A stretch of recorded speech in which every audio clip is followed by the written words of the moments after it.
கணேஷ் வேலை செஞ்ச அசதியில நல்லா படுத்து தூங்கிட்டு இருக்கிறப்ப நடு சாமத்துல ஏதோ ஒரு உருட்டுற சத்தம் அவருக்கு கேட்டிருக்கு. ஆனா அவரால் கண்ணை திறந்து பார்க்க முடியல. ஏன்னா அந்த அளவுக்கு ஆழ்ந்த தூக்கத்துல இருந்திருக்காரு. ஆனா ஸ்டில் சத்தம் அவர் காதுக்கு கேட்டிருக்கு. கொஞ்ச நேரம் கழிச்சு அந்த சத்தம் ஹெவியா கேட்க ஆரம்பிச்சிருக்கு. அப்பயும் அவரால் கண்ணை திறந்து பார்க்க முடியல. என்னடா இந்த நேரத்துல ஒரே சத்தமா இருக்கேன்னு சொல்லிட்டு நினைச்சிட்டு அவர் தூங்கிட்டு இருக்கிறப்ப அவரோட கதவு திறக்கிற சத்தம் அவர் கேட்டிருக்கு. என்னடா கதவு திறக்கிற சத்தம் கேக்குதுன்னு சொல்லிட்டு இவர் கண்ணை ஒண்ணு பதமா தான் திறந்து பார்த்திருக்காரு. அந்த நேரத்துல அவரோட ஒய்ஃப் கையில அம்மிக்கல்லோட தலையில ஓங்கி அடிக்கிற மாதிரி அவங்க நின்றுட்டு இருந்திருக்காங்க. இத பார்த்த கையோடய அவருக்கு பதட்டமாயிருச்சு. டக்குன்னு இருந்த தூக்கமும் போய் எந்திரிச்சு சுபா அப்படின்னு சொல்லி கத்திருக்காரு. உடனே அவங்க கையில இருக்கிற கல்ல கீழே போட்டு மயக்கம் போட்டு விழுந்திருக்காங்க. கணேஷா,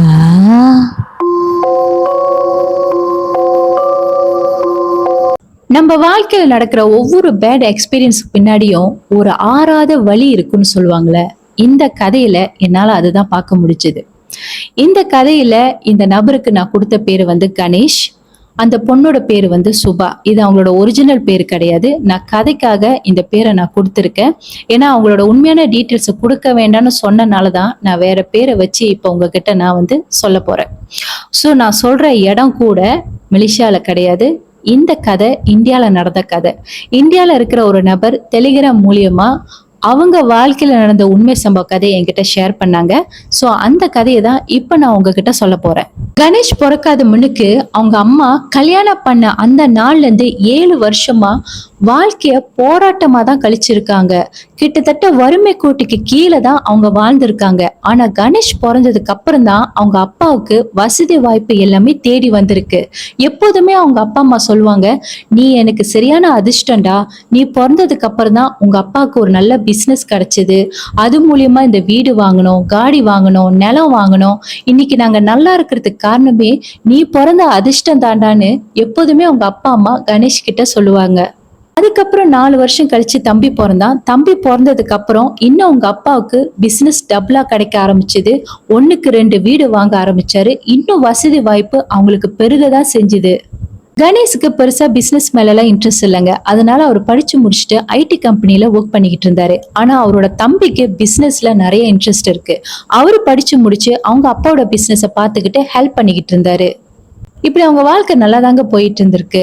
அப்போ ஒரு நாள் கணேஷ் அவங்க அப்பா அம்மா கிட்ட அவருக்கு ஒரு பொண்ணை பிடிச்சிருக்கு, அந்த பொண்ணதான் கல்யாணம் பண்ண போறேன்னு சொல்லி அவங்க அப்பா அம்மா கிட்ட சொல்றப்ப முதல்ல அவங்க சம்மதிக்கல. அதுக்கப்புறம் சரி அந்த பொண்ணை கூட்டிட்டு வா, யாரு என்னன்னு பாக்கலான்னு சொல்லிட்டு அந்த பொண்ணை வீட்டுக்கு கூட்டிட்டு வந்தாரு. ஆனா வீட்டுக்கு கூட்டிட்டு வந்த கையோடைய அவங்க அப்பா அம்மாக்கு சுத்தமா பிடிக்கல. ஏன்னா அந்த பொண்ணு வேற ஜாதி. அவங்க 2 பேர் வீட்லயும் அவங்க காதலை ஏத்துக்காதனால வேற வழி இல்லாம வீட்டை எதிர்த்துதான் அவங்க திருமணம் பண்ணிக்கிட்டாங்க. அதுக்கப்புறம் கொஞ்சம் மாசமா அவங்க ஒரு ரெண்ட் ஹவுஸ்ல தான் இருந்தாங்க. அதுக்கப்புறம் சின்னதா ஒரு அபார்ட்மெண்ட் வாங்கிட்டு அவங்க குடி போகவும் ஆரம்பிச்சாங்க. அந்த வீட்டுல கிட்டத்தட்ட 7 மாசமா அவங்க வாழ்க்கை சந்தோஷமா தாங்க போய்கிட்டு இருந்துச்சு. கல்யாணம் பண்ணி ரொம்ப தூரமாலாம் போலங்க. இவங்க பிளாட் வீடு வாங்கி அவங்க இருக்கிற ஏரியாவுக்கு பக்கத்துல தான் இருக்காங்க. ஆனா ஒரு வாட்டி கூட இவங்க அப்பா அம்மா இவங்களை பார்த்ததும் கிடையாது. இவங்க தேடி போனாலும் அவங்க பேச மாட்டாங்க. வெளி இடங்களை எங்கேயாச்சும் பார்த்தா கூட தெரியாத மாதிரி எந்திரிச்சு கார்ல ஏறி போயிடுவாங்க. அதனால இவங்களுக்கு மனசு ரொம்ப கஷ்டமா இருக்கும். இப்படியே கொஞ்ச நாள் போனுச்சுங்க.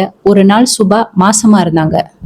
கணேஷ்க்கு ரொம்ப சந்தோஷமாயிருச்சு. அப்ப அவர் என்ன யோசிச்சாருன்னா, இதுக்கப்புறம் அவங்களோட அப்பா அம்மா மனசு மாறும். ஏன்னா பேரப்பிள்ளைய பார்த்தா கண்டிப்பா அவங்க மனசு மாறும்ன்ற அந்த எண்ணத்துலதான் இவங்க 2 பேருமே அவங்க அப்பா அம்மாவை தேடி போயிட்டு இவங்க கர்ப்பமா இருக்கிற விஷயத்த சொன்னாங்க. இவங்க நினைச்சபடியே அவங்க அப்பா அம்மாவும் மனசு மாறி இவங்களை ஏத்துக்கிட்டாங்க. ஆனா அப்பா அவங்களுக்கு தெரியல, இதுக்கு பின்னாடிதான் அவங்க வாழ்க்கையோட தலையெழுத்தே மாறப்போகுதுன்னு. சுபா வீட்லயாச்சும் ஓரளவுக்கு சமாதானமா ஆகி அவங்க அப்பா அம்மா அவங்க 2 பேருமே ஏத்துக்கிட்டாங்க. ஆனா கணேஷ் வீட்ல அவங்க அம்மா மனசு மாறி ஏத்துக்கிட்டாலும் அவங்க அப்பா மனசு மாறவே இல்லை. ஏத்துக்கிற மாதிரி அவரு நடிச்சாரு. ஆனா அதுக்கு பின்னாடி ஒரு பெரிய சதி இருக்குன்னு அப்பா கணேஷுக்கு தெரியாது. ஏன்னா அவங்க அப்பாவுக்கு பையனோட வாழ்க்கையை விட அவரோட ஜாதியும் கௌரவம் தான் முக்கியம். பத்தாவதுக்கு அவங்களோட சொந்தக்காரங்க இவங்க கிட்ட பேசுறதும் கிடையாது, ஒதுக்கியும் வச்சுட்டாங்க. ஏன்னா அவங்க பையன் வேற ஜாதி பொண்ணை கல்யாணம் பண்ணிக்கிட்டனால அதுவே அவருக்கு ரொம்ப பெரிய அவமானமாவே இருந்துச்சு. இவளாலதான் என் குடும்ப மானமே போயிருக்கு, எல்லா சொந்த பந்த முன்னுக்கும் எனக்கு தலைக்குனிவும் ஏற்பட்டிருக்கு. இவளை எப்ப என் பையன் கல்யாணம் பண்ணாலும் அன்னில இருந்து என் வீட்டு மானம் மரியாதை கௌரவம் எல்லாம் போச்சு. இதுக்கப்புறமும் இவளை உயிரோட விட்டு வைக்க கூடாது, குழந்தைய பத்துட்டானா இன்னும் அசிங்கமாயிரும்னு நினைச்சுக்கிட்டு இவங்க அப்பா என்ன பண்ணிருக்காரு, அந்த பொண்ணுக்கு செய்வன செய்யறதுக்காக ஒரு மந்திரவாதி கிட்ட போயிருக்காரு. பாருங்க, பெத்த பிள்ளையோட சந்தோஷத்தை விட இந்த ஜாதி கௌரவம் தான் அவங்க கண்ணை மறைச்சிருச்சு. அதனாலேயே ஒரு உயிரை கொல்ற அளவுக்கு இவங்க போயிருக்காங்க. எனக்கு புரியவே இல்லைங்க, அவங்க 2 பேரும் அப்படி என்ன பெருசா தப்பு பண்ணிட்டாங்க? அவங்க 2 பேரும் காதலிச்சாங்க, காதலிச்ச விஷயத்த வீட்டுக்கு தெளிவுபடுத்தினாங்க, வேற வேற ஜாதினால முடியாதுன்னு சொன்னாங்க, வேற வழி இல்லாம அவங்க திருமணம் பண்ணிக்கிட்டாங்க. அதை விட அவங்க என்னங்க பெருசா தப்பு பண்ணிட்டாங்க? ஆனா அதுக்கு இந்த மாதிரி கொலை செய்யற அளவுக்கா போகணும்? எனக்கு என்ன சொல்றதுன்னே தெரியல. சரி வாங்க நம்ம கதைக்குள்ள போலாம். சோ இவங்க அப்பா என்ன பண்ணிருக்காரு, மந்திரவாதியை பார்க்க போயிருக்காரு. ஏன்னா இப்ப டைரக்டா கொலை பண்ணாங்கன்னா கண்டிப்பா இவங்க அப்பா தான் பண்ணாங்கன்னு தெரிஞ்சிரும். சோ இவங்க கோர்ட்டு கேஸ் ஜெயில் இந்த மாதிரி போனோம். ஆனா இந்த மாதிரி மந்திரத்துல சாவடிச்சுட்டா யாருக்குமே தெரியாது. இவர் நினைச்ச மாதிரியே அவங்க பையன் அவங்க கிட்ட கிடைச்சிருவாரு. அதனாலே இவர் என்ன பண்ணிட்டாரு, செய்வனை செஞ்சு எப்படியாச்சும் இந்த பிள்ளைய சாவடிச்சிடணும்ட்டு மந்திரவாதியை தேடி போயிருக்காரு. அங்க போனதுக்கு அப்புறம் அவன் என்னென்ன பொருள் கேட்டிருக்கானா, அந்த பொண்ணோட போட்டோ, தலைமுடி, போட்டிருக்கிற சட்டை, கால் பாதத்தோட மண்ணு, இதெல்லாம் அவன் கேட்டிருக்கான். சோ இவங்க அப்பாவும் சரி நான் எடுத்துட்டு வரேன்னு சொல்லிட்டு இவர் கிளம்பி போயிருக்காரு. நார்மலி பாத்தீங்கன்னா இந்த மந்திரவாதிகளா வந்து என்னைக்குமே யூஸ் பண்ண ஏதாச்சும் உடுப்பு, அவங்களோட தலைமுடி, ஏன்னா இதுல எல்லாத்துலயுமே அவங்க வேர்வை படிஞ்சிருக்கு. இந்த முடியிலயும் சரி, சட்டையிலயும் சரி, அவங்க போடுற உள்ளாடையிலயும் சரி, அப்புறம் அவங்க கால் பாதம் மண்ணு, இதுவே போதும் செய்வனைய ரொம்ப ஸ்ட்ராங்கா செய்ய முடியும். இப்ப அந்த மந்திரவாதி சொன்ன மாதிரி அந்த 4 திங்ஸுமே சுபா கிட்ட இருந்து எடுக்கணும். ஆனா சுபா வந்து இப்ப அவங்க வீட்டுல இல்ல, அவங்க வந்து அவங்களோட வீட்டுல தான் இருக்காங்க. சோ எப்படி எடுக்கிறது? நம்ம அங்க போய் எடுத்தாலும் நம்ம கண்டிப்பா மாட்டிக்குவோம். எந்த வகையிலுமே இது வந்து சாத்தியமா படல. பரவாயில்ல, எப்படியாச்சும் ஏதாவது ஒண்ணு சொல்லி அவங்கள ஒரு 3 நாளாச்சும் நம்ம வீட்டுல தங்க வைக்கலாம். தங்க வைக்கிற அந்த சமயத்துலதான் சுபாவோட இந்த 4 திங்ஸையும் நம்ம எடுக்கிறதுக்கு ரொம்ப ஈஸியா இருக்கும்னு நினைச்சிட்டு இவர் என்ன பண்ணிருக்காரு, கணேஷுக்கு கால் பண்ணி, டே உனக்கு லீவு கிடைச்சிச்சுன்னா வந்து ஒரு 2 நாள் இல்லைன்னா ஒரு 3 நாள் தங்கிட்டு போடா, வீடே வெறிச்சோடி இருக்கு, பத்ததுக்கு உங்க அம்மாவோட மருமகளை பார்க்கணும்னு ஆசைப்படுறாங்க, அவ மாசமா இருக்கா, இதை சமைச்சு கொடுக்கணும் அதை சமைச்சு கொடுக்கணும்னு விருப்பப்படுறாங்க, உனக்கு லீவு கிடைச்சா ஒரு 3 நாள் வந்து தங்கிட்டு போடான்னு சொன்னதுக்கு அப்புறம் கணேஷும் சரிப்பா நான் வரேன்னு அவர் சொல்லிட்டாரு. கணேஷ் அவங்க அப்பாட்ட சரின்னு சொல்லிட்டு சுபா கிட்டயும் கால் பண்ணி கேட்டிருக்காரு. அதுக்கு சுபா, ஆமாங்க நம்ம லீவ் எடுத்து ரொம்ப நாள் ஆச்சுல, ஒரு 5 நாள் லீவ் எடுப்போமா, 3 நாள் உங்க அப்பா அம்மா வீட்டுல போய் தங்கலாம், 2 நாள் எங்க அப்பா அம்மா வீட்டுல போய் தங்கிட்டு வரலாமான்னு கேக்குறப்போ கணேஷும் சரின்னு சொல்லியிருக்காரு. ஆனா அப்ப கூட தெரியாது சுபாக்கு அவங்க மாமனார் இவ்வளவு பெரிய திட்டம் தீட்டிட்டு இருக்காருன்னு. 2 பேருமே அவங்கவுங்க கம்பெனில 5 நாள் லீவு சொல்லிட்டு இவங்களோட அப்பா அம்மா வீட்டுல போயிட்டு தங்குனாங்க. சுபா அந்த வீட்டுல தங்கின 5 நாள்ல கணேஷுக்கும் சரி சுபாக்கும் சரி இவரு அதிகமா உடுப்பு எடுத்து கொடுத்திருக்காரு. கணேஷுக்கு ஒரு 3 உடுப்பு, சுபாக்கு கிட்டத்தட்ட ஒரு 5 உடுப்பு. இதை நீங்க போட்டு காட்டுங்க, எங்களுக்கு பார்க்கணும்னு ஆசையா இருக்குன்னு சொல்லிட்டு ஒரு ஒரு உடுப்பா அவங்க 2 பேருமே போட்டு பார்த்து இவங்க கிட்ட காட்ட சொல்லியிருக்காங்க.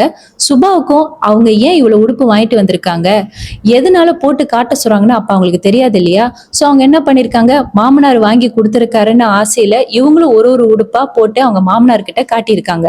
கணேஷோட அப்பா, ஏமா உனக்கு இந்த சட்டெல்லாம் பிடிச்சிருக்கா, பேட்டர்ன் பிடிச்சிருக்கா, ஏதாவது குறையா இருக்கா, பிடிக்கலன்னா சொல்லு உடனே போய் மாத்திட்டு வரேன்னு அவங்க அப்பா கேக்குறப்ப, இல்ல மாமா எல்லா சட்டையுமே எனக்கு ரொம்ப பிடிச்சிருக்கு, எல்லாம் எனக்கு பிடிச்ச கலர்ல பிடிச்ச பேட்டர்ன்ல நீங்க வாங்கியிருக்கீங்க, எப்படி மாமா எங்க அப்பா எப்படி செலக்ட் பண்ணி எனக்காக வாங்குவாரோ அதே மாதிரி வாங்கிட்டு வந்திருக்கீங்கன்னு. அதுக்கு கணேஷோட அப்பா, நீயும் எனக்கு ஒரு மக மாதிரி தானம்மா, மக மாதிரி என்ன, நீ எனக்கு மக தான், உனக்கு பிடிச்சிருக்குல்ல, உனக்கு பிடிச்சிருந்துச்சுன்னா எனக்கு அது சந்தோஷம்னு சொல்லிட்டு அவரு போயிட்டாரு. ஆனா சுபா மனசுல என்ன நினைச்சுக்கிட்டாங்கன்னா, பரவாயில்லையே மாமனாருக்கு இப்ப என் மேல எவ்வளவு பாசம், நான் மாசமா இருக்கேன்னு தெரிஞ்சு இவ்வளவு அன்பு காட்டுறாரு, சே இவரை போய் நம்ம தப்பா நினைச்சுக்கிட்டோம்னு அவங்க நினைச்சுக்கிட்டாங்க. ஆனா அவங்களுக்கு தெரியாது இவரு எவ்வளவு பெரிய திட்டம் தீட்டுறாருன்னு. கணேஷ் அவங்க அப்பாவோட மாற்றத்தை பார்த்து ரொம்ப சந்தோஷப்பட்டாரு. பரவாயில்ல, என்னை விட சுபா இவரு நல்லா பாத்துக்கிறாருன்னு. ஆனா அப்ப அவருக்கு கூட தெரியாது அவங்க அப்பா இதெல்லாம் செய்யறதுக்கு சுபாவை தீர்த்து கட்டுறதுக்காக தானே. சுபா அந்த வீட்டுல தங்கின 3 நாள்ல சுபாவோட முடி, அவங்களோட கால் மீதி மண்ணு, சட்டை, இது 3மே எடுத்துட்டாரு. இப்ப சுபாவோட போட்டோ தேவை. அப்ப அவர் என்ன பண்ணிருக்காரு, டே நீங்க 2 பேரும் சேர்ந்து நில்லுங்கடா, உங்களை நான் ஒரு போட்டோ எடுத்துக்கிறேன்னு சொல்லிட்டு இவர் போட்டோவும் எடுத்திருக்காரு. சோ இப்ப அவரை நினைச்சபடி 4 விஷயம் அவருக்கு கிடைச்சிருச்சு. இந்த 4 திங்ஸ கிடைச்ச கையோடைய அவர் மந்திரவாதியை பார்க்க போயிருக்காரு. இதுக்கு அப்புறம் தான் அவங்க வாழ்க்கை தலைகீழாவே மாறப்போகுது. கணேஷா.